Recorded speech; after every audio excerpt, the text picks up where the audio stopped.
So hello everyone, this is Gaurav भैया।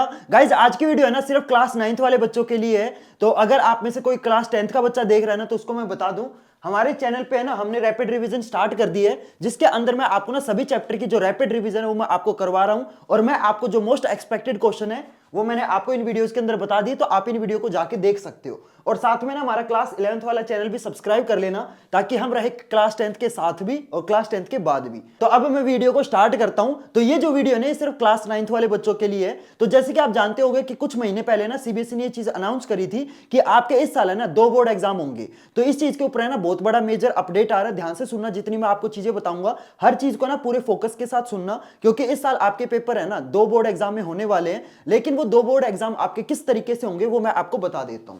तो सबसे पहले बात करते हैं कि जो आपके पेपर होंगे ना वो आपके सेमेस्टर वाइज होंगे। भैया ये सेमेस्टर वाइज क्या होता है? सेमेस्टर वाइज का मतलब ये होता है कि आपका पेपर है ना 2 पार्ट्स में होगा। कैसे कैसे? देखो, पहला होगा आपका टर्म वन, ठीक है, जो कि कब होगा? ये होगा आपका सितंबर में। एंड दूसरा होगा आपका टर्म 2, जो कब होगा? ये होगा आपका 15 फरवरी को, ठीक है। अब भैया इसमें सिलेबस किस तरीके से आएगा? तो देखो, टर्म 1 के अंदर है ना आपका 50% सिलेबस आएगा। अब ये 50% सिलेबस के अंदर आपके कौन कौन से चैप्टर होंगे ये चीज है ना सीबीएसई डिसाइड करेगा। पहले क्या होता था कि भाई टर्म 1 है ना स्कूल के अंदर कंडक्ट होते थे, तो स्कूल वाले टीचर डिसाइड करते थे कि भाई कौन सा चैप्टर टर्म 1 के अंदर देना है, कौन सा चैप्टर टर्म 1 के अंदर नहीं देना। लेकिन अब है ना ये चीज सीबीएसई डिसाइड करेगा। ये चीज है ना आपकी फिक्स हो जाएगी कि भाई टर्म 1 के अंदर आपको साइंस के अंदर ये वाले चैप्टर कराए जाएंगे, मैथ के अंदर आपको ये वाले चैप्टर कराए जाएंगे। Clear everyone? तो टर्म 1 के अंदर आपका 50% सिलेबस आएगा, और जो बचा हुआ 50% है ना वो आपका टर्म 2 के अंदर आएगा। Clear everyone? एक और चीज बता दूं, दोनों के दोनों जो आपके पेपर होंगे ना ये आपके स्कूल के अंदर नहीं होंगे। ये दोनों पेपर देने के लिए आपको दूसरे स्कूल के अंदर जाना पड़ेगा। जैसे आपके फरवरी वाले एग्जाम होते हैं ना, एग्जैक्ट उसी तरीके से आपका टर्म 1 का एग्जाम होगा। Clear everyone? तो ये चीज समझ में आई कि आपके पेपर किस तरीके से होंगे। एक पेपर आपका सितंबर में होगा, दूसरा पेपर आपका 15 फरवरी को होगा। टर्म 1 का जो डेट है ना, मंथ डिसाइडेड है कि सितंबर के अंदर होगा, लेकिन जो डेट है वो आपकी डिसाइडेड नहीं है। Clear everyone? अब बात आती है कि भैया इसका रिजल्ट कैसे बनेगा। तो देखो, 50% सिलेबस टर्म 1 के अंदर आएगा, 50% सिलेबस आपका टर्म 2 के अंदर आएगा। दोनों टर्म के अंदर आपका जितने भी परसेंटेज आपके बनेंगे ना उन दोनों परसेंटेज को ऐड कर दिया जाएगा। एग्जांपल से बताता हूं। जैसे मान लो आपके टर्म 1 के अंदर फॉर एग्जांपल 50 में से ये मान लो 40% आ गए, ठीक है, और टर्म 2 के अंदर आपने ना बहुत ज्यादा मेहनत कर ली तो आपके मान लो 48% आ गए। तो अब आपकी टोटल परसेंटेज कितनी बनेगी? 40 + 48 कितनी हो गई? ये हो गई आपकी 88। Clear everyone? तो टर्म 1 की और टर्म 2 की दोनों की जो परसेंटेज है ना वो आपकी ऐड कर दी जाएगी। क्लियर?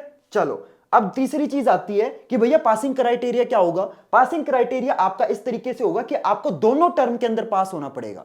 पहले टर्म के अंदर भी आपको पासिंग मार्क्स लेने हैं, दूसरे के अंदर भी आपको पासिंग मार्क्स लेने हैं। दोनों टर्म के अंदर पासिंग मार्क्स लेने कंपलसरी है। और एक और डाउट है ना बहुत सारे बच्चों को रहता है, भैया अगर मान लो मेरे टर्म 1 में अच्छे नंबर आ जाएं और टर्म 2 के अंदर खराब नंबर आ जाएं, तो ऐसा हो सकता है कि मैं टर्म 2 की जगह अपने टर्म 1 के मार्क्स ऐड करवा दूं? ऐसा हो सकता है? ऐसा नहीं होगा। मैं आपको ऑलरेडी बता चुका हूं कि दोनों के परसेंटेज आपके आपस में ऐड की जाएगी।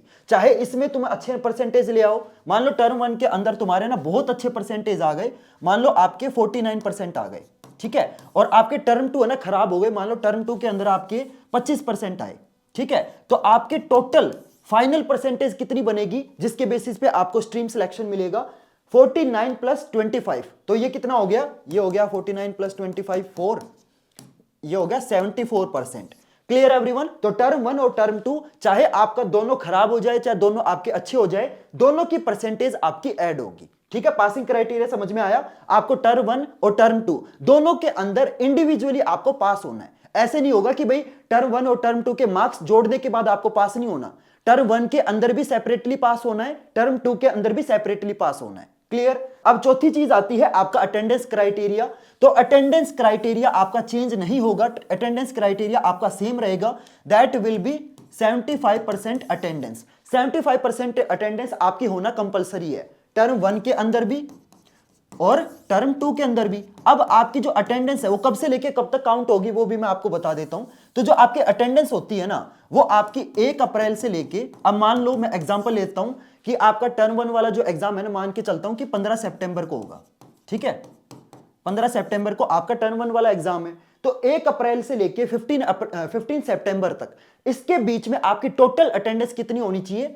75% अटेंडेंस होना कंपलसरी है। तो ये तो हो गई आपकी पहली अटेंडेंस। फिर इसके बाद जो दूसरी अटेंडेंस होगी ना, वो आपकी 1 अक्टूबर से लेके 15 फरवरी तक काउंट होगी। Clear everyone? इस डेट के, इन दो डेट के बीच में भी आपकी जो अटेंडेंस है वो 75% होना कंपलसरी है।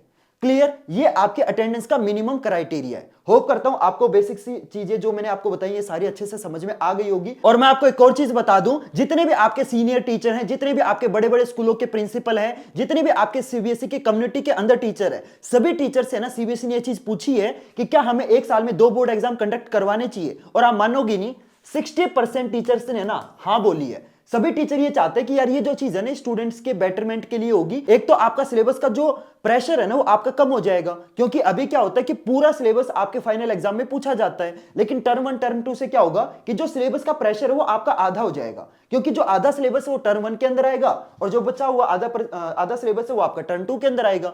तो ये चीज है ना कहीं स्टूडेंट्स का जो प्रेशर है वो कम करेगी। तो 60% टीचर ने ना इस चीज के लिए हाँ बोल दी है। तो अभी ये मान के चलो कि आपके ना इस साल 2 बोर्ड एग्जाम होने के 90% चांस आपके कंफर्म हो चुके हैं। और जैसे कोई आपका ऑफिशियल अपडेट आएगा मैं आपको सबसे पहले बता दूंगा। तो आपको सिंपल क्या करना है, इस चैनल को सब्सक्राइब करना है, क्योंकि इस चैनल पे आपके जितने भी ऑफिशियल अपडेट होते हैं ना सबसे पहले मैं आपको प्रोवाइड करता हूं। इस चैनल पे आपके जितनी भी आपके स्ट्रेटजी वीडियोस हैं, जितने भी आपके पढ़ाने वाली वीडियोस हैं, जितने भी आपके वन शॉट लेक्चर है, सारी चीजें मैं इस चैनल पे आपको कंप्लीटली फ्री में प्रोवाइड करता हूं। तो आपको सिंपल क्या करना है, चैनल को सब्सक्राइब करना है, ताकि इन फ्यूचर अगर सीबीएसई का कोई भी जेन्युइन और कोई भी ऑफिशियल अपडेट आएगा ना तो आपको सबसे पहले पता चल जाएगा। तो जल्दी से चैनल को सब्सक्राइब कर लो और साथ में यार इस वीडियो को ज्यादा से ज्यादा शेयर करना। तो चलो गाइस मिलते हैं फिर अगली वीडियो में नए टॉपिक के साथ। तब तक के लिए good bye and have a nice day.